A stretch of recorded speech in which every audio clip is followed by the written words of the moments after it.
Hello, everybody. A warm welcome to Wisdom from North. Today, I'm so thrilled to be having Dr. Alexander on my show again. Dr. Alexander is a former academic neurosurgeon of 25 years who has worked at places such as Harvard Medical School in Boston. Now, in 2008, he fell into a coma and had a near-death experience where he says that he experienced being in the heavenly realm and met God. And this resulted in the book Proof of Heaven, in Norwegian Himmelen finnes, which has been sold millions of copies. Now today we're going to speak about his next book called Map of Heaven, in Norwegian Kart over himmelen, and it's about how science, religion and ordinary people are proving the afterlife. And in this book he shares ordinary stories from people and links them up to what the spiritual traditions are saying about the journey of the soul. Now, Eben, welcome back to Wisdom from North. It's so nice seeing you again. Well, thanks for having me again. It's great to see you too. Sure, and I'm wondering, like, our last interview was in 2013, and it was just after your book had been released, Proof of Heaven. Like, how has these last 2 years been? What have the reactions been to your book? Well, it's been extremely positive. I think what people are beginning to realize is that this is about a coming shift in the scientific worldview about the nature of reality and how things work. And the simplistic view, like I used to harbor before my coma, having spent half a century kind of honing that worldview and 20 years working in neurosurgery and all that, I thought I had a very good idea of how brain-mind consciousness work, but in fact, the revolution was already well underway in the scientific community for this incredible shift in our thinking. And that's what Map of Heaven gets into a lot more. This is an ongoing journey for me, a journey of discovery. You can imagine that you can spend the rest of your life trying to unpack all the lessons from a profound near-death experience, and you'll never finish. Understanding this kind of thing is a beautiful journey, and it's not one where we expect to someday come to a complete understanding of it all. That's not the way this works at all. And so I think the reception for Proof of Heaven was really astonishing. I knew it would be someday. I was amazed how quickly it happened, and for that I'm very grateful to all the wonderful thought leaders around this world who have been working hard to chip away at the old materialist paradigm, because that's what really prepared the world for the book Proof of Heaven. I think if Proof of Heaven had come out 15 years ago, it would have hit a wall. It probably would have had great trouble going anywhere. So the success of Proof of Heaven and Map of Heaven, I think, is very much related to the fact that the world is waking up to this kind of shocking and astonishingly beautiful reality that's very different from that materialist paradigm that I had harbored before my coma. Before my coma, I fully believed that the brain creates consciousness. I was very much in that physicalist or materialist paradigm, and of course that means that our existence is birth to death and nothing more. Well, one thing that I point out in much more detail in Map of Heaven, although I certainly got into it in Proof of Heaven, is that in fact the materialist paradigm in neuroscience and in the world, say, philosophy of mind, the paradigm that says brain creates consciousness is almost coming to an end. And the reason is it's far too simplistic. It has nothing at all to offer about millions and millions of experiences that have occurred, near-death experiences, shared death experiences, after-death communications, all the phenomena of non-local consciousness like past life memories in children, indicative of reincarnation, psychokinesis, telepathy, precognition, etc. The list is very long, that indicate that consciousness is not created by the brain at all. And it has become crystal clear, I think, to many in the scientific community, certainly to me and to other thought leaders in the scientific neuroscience, philosophy of mind camp, that in fact there is a much richer model that can replace all of that materialist model that is quite evidently doomed. And that is what are loosely called the filter theories, which basically has to do with the fact that consciousness is fundamental in the universe. And it is not created by the brain at all, but in fact things work quite the opposite of that. Consciousness, soul, spirit, is fundamental. It is what generates all that emerges in this material world. So let me ask you, like in our last interview, we went really into detail about your near-death experience. And for those who haven't seen that or don't know Eva's story, I recommend watching this interview. And I can put a link below this video. But can you talk a little bit about how you're saying that heaven is concrete, it's a concrete place.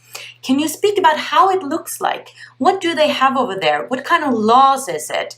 Because I know that you first went to this very dense realm and then went into this completely different realm. Right. Can you talk a little bit about how it looks like, how it is? Well, I certainly can. My personal journey, deep in coma, and for those who don't know, I went into coma very suddenly on November 10th, 2008. Had severe back pain, and then within a few hours, severe headache, and then within about 3.5 hours of onset of symptoms, I was having a grand mal epileptic seizure and went into coma, remember absolutely zero from this physical realm for the next 7 days. I was gone from this world. And the coma was due to an extremely rare and especially aggressive form of bacterial meningitis. It was E. coli meningitis, which almost always occurs in newborns. So that is quite an oddity in itself, that to have a spontaneous case of E. coli meningitis in an adult is really very rare. And the prognosis at the beginning of that week, when I first was taken to the emergency room in coma and seizing, prognosis was already for only about a 10% chance of survival. They put me on 3 very powerful antibiotics, and then by the end of the week, when I had really no signs left of any kind of useful function, in fact, the last sign of any function of my neocortex, and this is one reason why my case has garnered so much attention in the medical community, is because such a severe case of bacterial meningitis is really a perfect model for human death, because it attacks the human part of the brain, the neocortex, the outer surface of the brain. My doctors knew full well that I had an extremely severe case. They could tell from my neurologic exams that my neocortex stopped working completely within the first hour or two of getting into that emergency room. And so to them, the fact that I had any experience at all, they just said, well, your neocortex was too damaged to have any experience.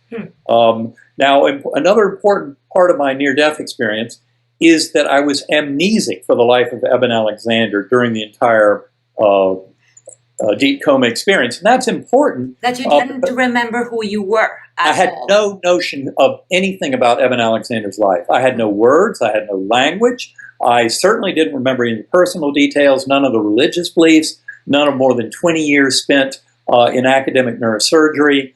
Every bit of it was gone. And of course, when I first came back and my brain was recovering and I was trying to write everything down, I thought, well, I guess that makes sense because the part of my brain that might have remembered any of those personal details and all of the neuroscientific knowledge, etc., the neocortex had been destroyed.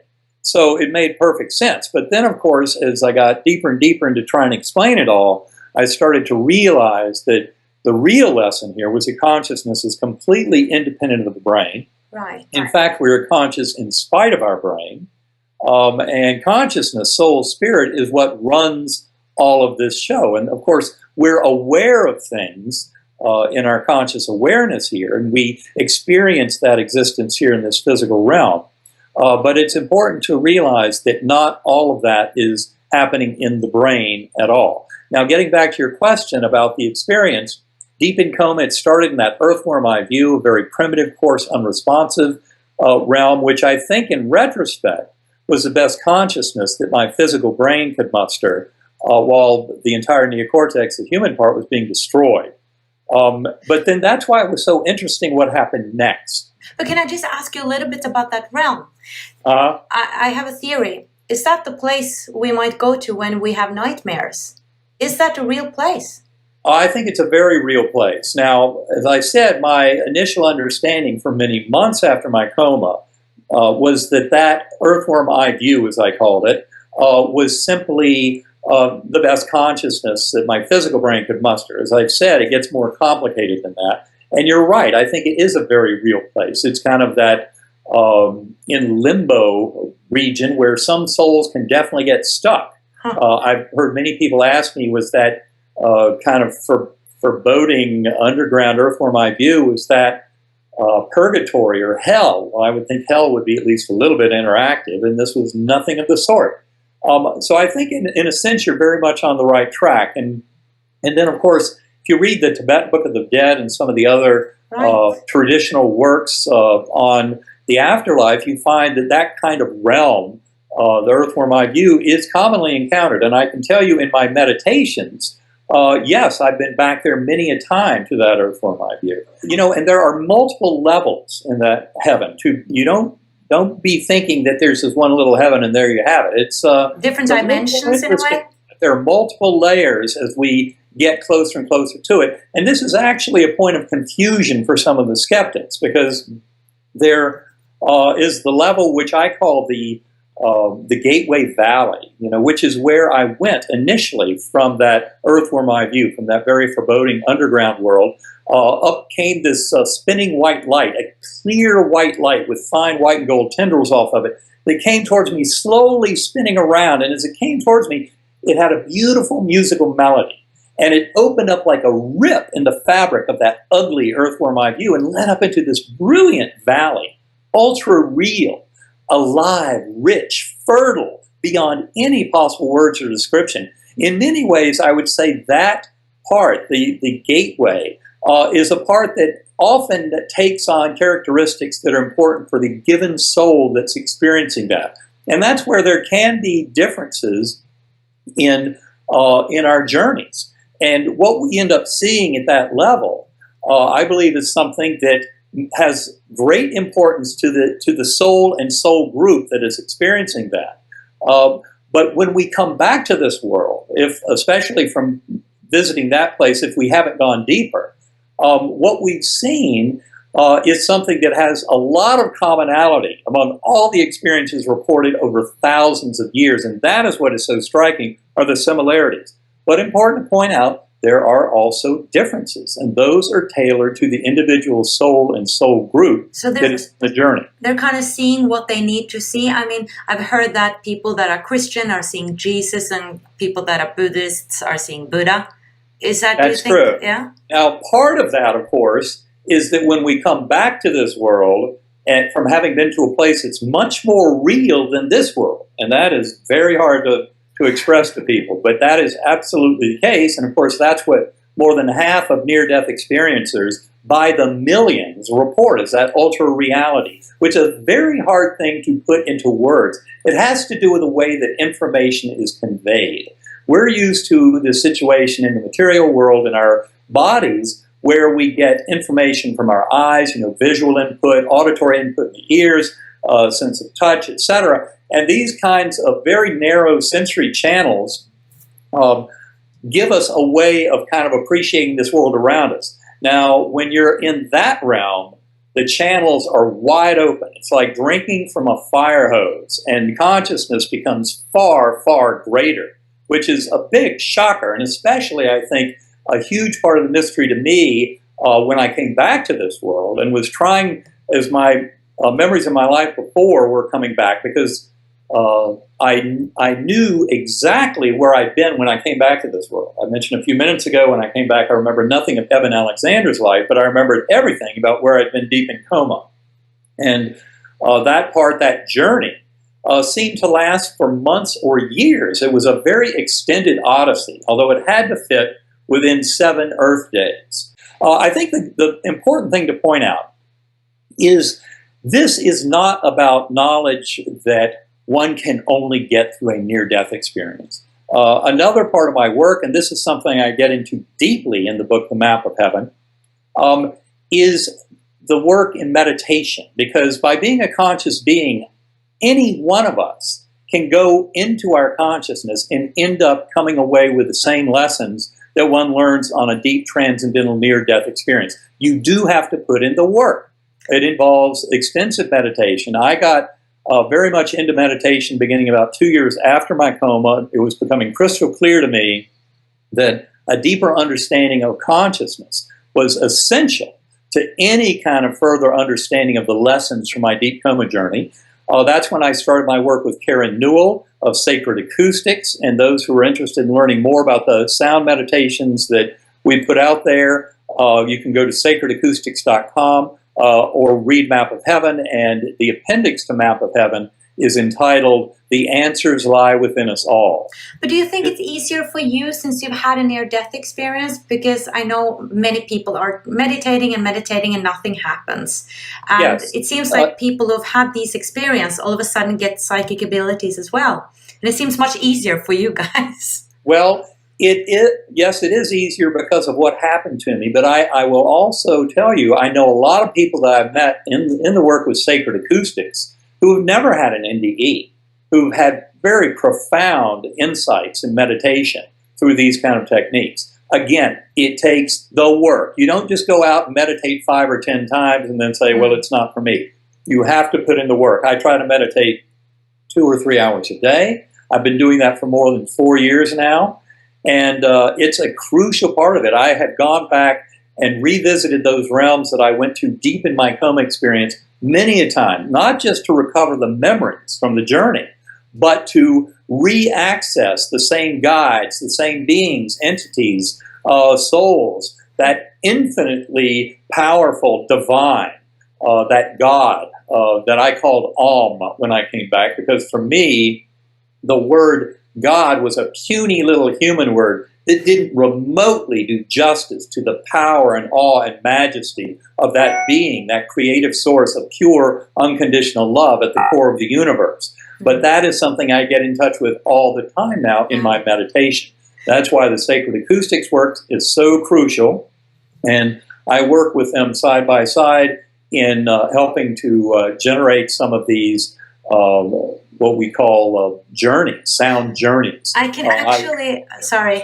Oh, Sure. yes. But anyway, I was just saying that I think your point is a good one, that yes, I was maybe slightly better positioned to get back into those realms from having been there in my near-death experience, but it is crucial for people to get. You can come to know this fully. You don't have to have a near-death experience. You don't have to have a death experience. Going deep into consciousness, we can all come to know these truths. I know what you're talking about a little bit, because in 2006, I spent 7 weeks trying to get out of my body, and I took an online course, and every day, 3 times a week, I would meditate, and I would lie, before I went to bed, I would lie there for like an hour or 2 hours trying to leave my body, because I had read so much about this, and I needed proof for myself. And I was like, I need the proof, I need to know. And I actually managed after 5 weeks to leave my body, to astral project.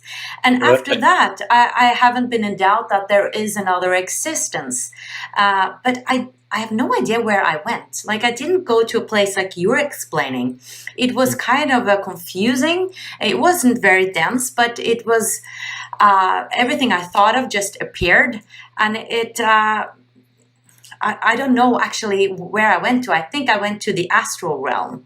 Or the 5th dimension. Well, you're right. Things can seem very strange in those realms. And certainly some of the lower spiritual realms, things can be quite dark and murky, and you can encounter entities and spiritual beings that can seem somewhat dark. But what happens is by continuing this practice and continuing to work with it. Yeah, because I didn't. It took too much of energy. Well, and for those who are interested out there, I can say that the Sacred Acoustics has just redone their website. They have a lot of very valuable and powerful information there to kind of help people who are doing exactly what you were trying to do with your out-of-body work. That help people in all kinds of manner of meditation for getting deep into these spiritual realms. So, and a lot of the information there is free, free downloads of workbooks and an AUM exercise, things like that, and other information. People can also go to ebenalexander.com. I'm in the process of revising my website too, and hopefully within a month or so we'll have a new version up that I think will be more user-friendly with a lot more information for people.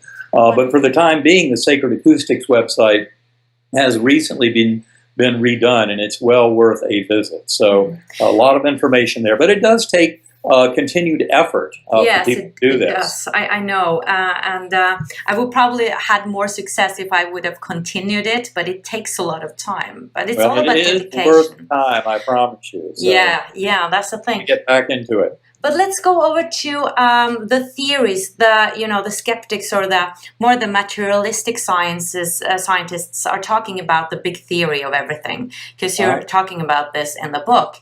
And now, what are they missing in a way? Because you are talking about that, this table is not as solid as we think it is. And we know that, but still we don't connect it to consciousness. Well, I think the biggest problem is that physicalist science, our conventional science of today, the group that is, saying we're so close to this theory of everything, we almost have it all figured out. We've found the Higgs boson, so now the next step is just a few minor details about time and space and mass and energy, and we'll have it all figured out. Well, the problem is the materialist world, the physicalist world, that which you can study in the physical world, is basically kindergarten level. I can promise you that deep within our current physics, all you have to do is realize that the measurement problem, that very issue that drove the founding fathers, people like Einstein and Schrödinger, Heisenberg, Dirac, de Broglie, drove those founding brilliant physicists into mysticism, was because it showed them that consciousness is absolutely fundamental in the universe. And that is the biggest kind of wrestling match in the current scientific worldview, is how to interpret the findings of quantum mechanics, specifically that measurement problem, and this deep mystery of the role of consciousness in allowing the unfolding of all of reality. And it is right there where the focus must be. And to get to deeper answers, we will have to completely rework everything we think we know about causality, about space and time, mass and energy. Past, present, and future are in many ways illusory.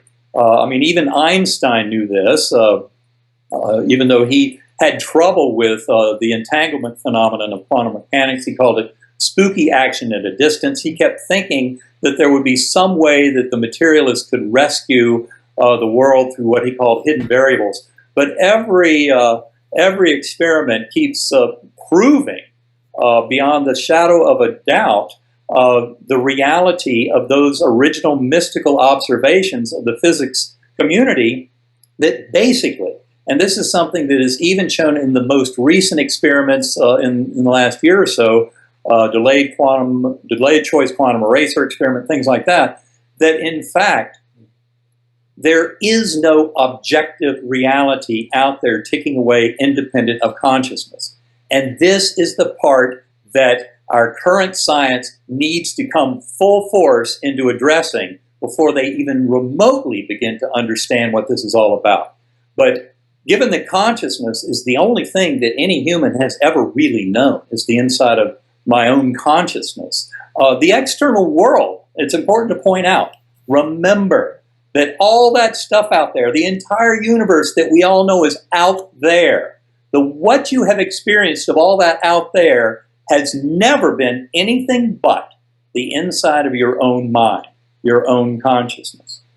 That is where it gets most fascinating. And it's wrestling with that very, very deep issue. And realizing the essential role of consciousness. In fact, the only thing anyone has ever talked about in all of human history is consciousness itself. And remember that the science that I worshipped before my coma, and that would be materialist science, it says the physical is all that exists. There's no such thing as consciousness, soul, spirit, divine, etc. That science is completely lost in this kind of discussion of what this really means when you get deeper into realizing consciousness is the only thing that exists. That science would try and tell you consciousness is an illusion that doesn't exist at all. But that is completely wrong. What I don't understand is how, okay, you can then understand how it's like to be a skeptic then, you know, since you were one yourself.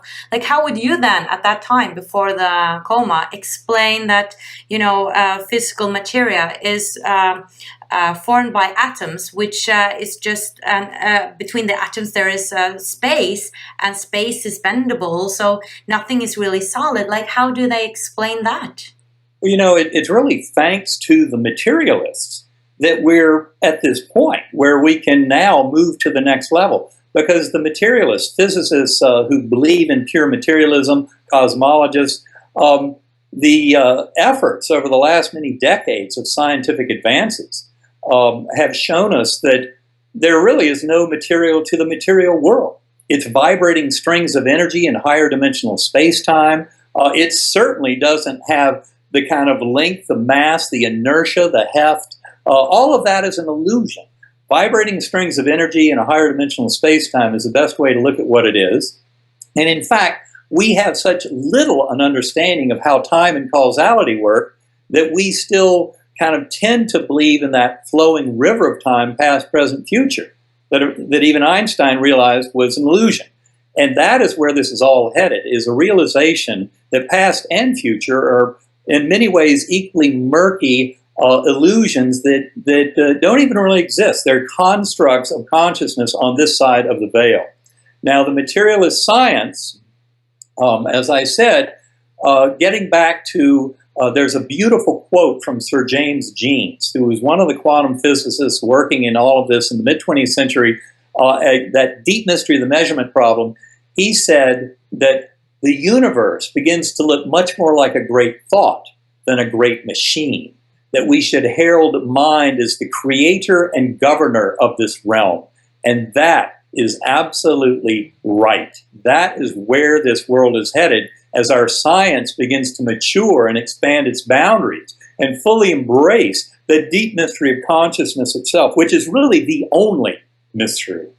There are no other mysteries. It's the most profound. We need to get deeply into that to even to begin to understand the nature of all existence. But coming to realize, and this is where the science is headed, is that fundamental role of consciousness. Another beautiful quote that puts it in perspective is from Nikola Tesla, that brilliant physicist who I think is very much underappreciated by many historians of science. And he said that when science first begins to investigate non-physical phenomena, that would be the phenomena of consciousness, soul, spirit, that in the first decade, science will uncover more than all the previous centuries of its existence. And I think Tesla was exactly right on the beam. And we are just beginning to enter that decade even now. Yeah, I noticed that quote as well. Actually, I really liked it. So speaking about where we're heading, you spoke about that our previous lifetimes, and okay, let's see that my soul has experienced many lifetimes, that they will in a way come together and come to be like a super soul or a super being or a... Well, I think the best way to look at it, it's to take the steps back. It never makes sense, say, for example, to look at my life, birth to death, nothing more. That is insanely confusing. I need to see multiple lives and the interweaving into this rich tapestry, the fabric of our existence, of these many lives. And in fact, there really are no limits to the soul group. The soul group encompasses all of consciousness throughout the universe. What is a soul group? Well, the soul group is something that I often refer to that given that it certainly makes the least sense to look at an individual soul and its journey, it makes more sense to look at all the souls involved. So all of those individuals in my life that have an impact. And it really is not just my family and loved ones and close friends. Part of my soul group can be somebody that I encounter in a Starbucks line. It might be a homeless person under a bridge that I give some money to, or something like that. Soul group is very extensive. It's really every soul who has anything to do with your journey. Now, you've heard of, Soulmates, in a way? Sorry? Soulmates? Well, soul group is much bigger. Soulmate, is a different kind of concept. But soul group, I'm really talking about how we're all here to teach and learn. Each and every soul is part of this journey. Even those who may appear to be very ego-driven, because those are very immature souls, very early in their journey. And then, of course, there are souls that are extremely altruistic, perfectly loving of all others, have no ego problem at all. Those are more advanced souls, everything in between. But all of our souls are on this journey together. We're here to teach and to learn. I came to realize that some souls who, before my coma, I might have seen as my enemy, my nemesis, were in fact, in many ways, very near and dear soul mates. And it was just that we were here teaching each other some especially difficult and challenging lessons that I might have perceived them as an enemy in my, before my coma journey. But this is all about bringing that love, that unconditional love. And that's what these lessons are all about. There's nothing more complicated one needs to learn on this journey than that we are here to manifest unconditional love. First and foremost, to love ourselves. In fact, one of the biggest problems in this world, and in fact I would say the source of the vast majority of problems, is we don't even love ourselves enough. We have forgotten the infinite divine soul beings that we are. And by remembering that, by living that, by meditating into that, coming to know it every day, and manifesting it through every choice that I make in this lifetime, by making choices out of love and compassion, forgiveness, acceptance, and mercy for all fellow beings, starting with myself and with all of those close friends and family, sharing that love. That's what this is really all about. And we're here to learn and teach those lessons. That's why you often hear about a life review. That old saying, your life flashes before your eyes. Well, that's not just some new media-inspired hype out of the New Age movement concerning NDEs. If you go back and read Plato's account of the near-death experience of the Armenian soldier 2,400 years ago, you will find that he had a full-blown life review and realized full well that the measure in that realm of a soul is how much love they've handed out in this world. This is not just New Age thinking by any stretch. This is the way the universe works, always has, always will. And that's why that life review is an important concept to get. Because we all go through that life review. It's in fact the reason we don't need an eternal hell. Because in that life review, if we've handed out pain and suffering to others, in the life review, any unresolved issues in our life about the good and the bad need to go through the teaching to prepare for the next incarnation.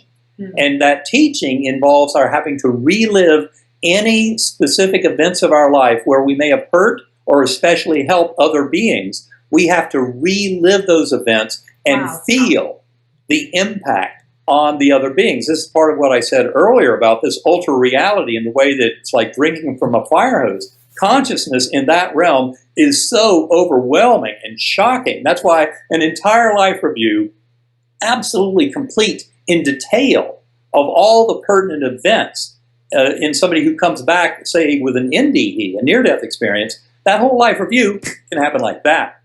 But it's complete and absolute. That's what's so shocking, is time flow in that realm is completely different. All of causality and time flow, what I call deep time in that spiritual realm, is much more kind of ordered to this ascension of souls and soul groups and their ascendance towards oneness with the divine. And in fact, the whole process, it's very much like a hologram. That a hologram, kind of the essential feature there is that the whole is reflected in each of the parts and vice versa. And there's this kind of self-reflective activity of the whole and all the parts. And in essence, we are all part of a hologram of the entire universe. All of consciousness is a hologram. All of the universe is a hologram. In fact, it's the same hologram. And we're each parts of that, and that's why our ascendants, going through these life reviews with our higher souls and soulmates in the presence of the infinite healing power of the divine, it's all about soul groups, and that's how they progress. That's how they ascend towards that oneness with the divine. That's how they make progress. And in fact, it's very much like Teilhard de Chardin said about how all of consciousness in this universe is evolving. We are all participants in that process. In our little microcosm, we're doing exactly what this grander process is all about. But again, you cannot take that very limited view of birth to death and nothing more. It becomes very confusing. We are all eternal spiritual beings. We come back through many incarnations to get this right. And this is what this world is waking up to, is how all of that truly can work. Well, thank you so much, Evan, and thank you for sharing your story, because that takes great courage. That's bravery. Well, thank you very much. I mean, there are many souls participating in this. Like I said, really every soul is involved. Even those hardcore materialist scientists who are so stuck they can't possibly come out until they get so frustrated by going down the wrong pathway and realizing this is not the way the world works, and having to come back to where we are here with this group of scientists that I'm talking about. And I would also like to put in a statement for those who want to follow that science much more deeply. And this is for the true seekers in the group. Go for that book, Irreducible Mind Toward a Psychology for the 21st Century. This is all listed on the recommended reading list on evanalexander.com. You can find all the information on these two books that I'm mentioning now. One of them is Irreducible Mind Toward a Psychology for the 21st Century. It's very hardcore science about how our understanding of consciousness and the fundamental nature of reality is changing. And the same group that put that book out, Ed Kelly and the group from the Division of Perceptual Studies at the University of Virginia, and the Esalen group out in California with Mike Murphy, they have also put out a sequel to that book, just came out in February. It's called Beyond Physicalism, Toward Reconciliation of Science and Spirituality. That is a world-changing book. That is the theoretical basis for where all this is going, a much deeper understanding. This is not for the light of heart or for the armchair seeker. I'm talking about the deep, interested seeker who really wants to go deep. I would highly recommend, because those books go way off the deep end of where I take things in Proof of Heaven and the Map of Heaven to where the science becomes very, very amazing. And yet you start realizing we are now in the deep end of the pool. And that materialist science, well, that was kind of flopping around with our water wings in the shallow end, thinking we're close to the theory of everything. Wrong. We are headed to something far, far greater, and it's going to be the best news imaginable for this world, because it's all about love as fundamental in the workings of this universe, and living our lives out of love and responsibility to our fellow beings is absolutely essential to this evolving scientific model of how the world works. Thank you so much. I gotta read those books because I'm a deep spiritual seeker. And I also advise, all you guys out there, if you want real experiences, meditate, because you can have your own experience. You just need to put a lot of effort into it. Or maybe you don't. Maybe you're more advanced, much more advanced than me. But I think it takes time. But you can. It does take the work, but the rewards are beyond description. So I highly recommend that all souls go out there and go within, because going within is actually going out into this universe. We become much greater. When you realize the brain does not create consciousness, but the consciousness is fundamental and is allowed in through a filtering mechanism of the brain, going into that consciousness becomes far more powerful in what it yields. Thank you so much, Evan. I know you have to go, and I wish you all the best with, all your travels and work, and your beautiful contribution to this world. Well, thank you so much for having me. It's a real joy to see you again, and I hope I'll be in Norway sometime. Yes. We can connect again. That would be great. That would be wonderful. All right. Well, you take care, and much love to you, and thanks for having me on again. Thank you so much. And thank you guys for watching. And I can really recommend Map of Heaven. You can buy them both in both languages, Norwegian and English, on my site. Much light. Bye-bye. All right. Bye. Thank you. Bye.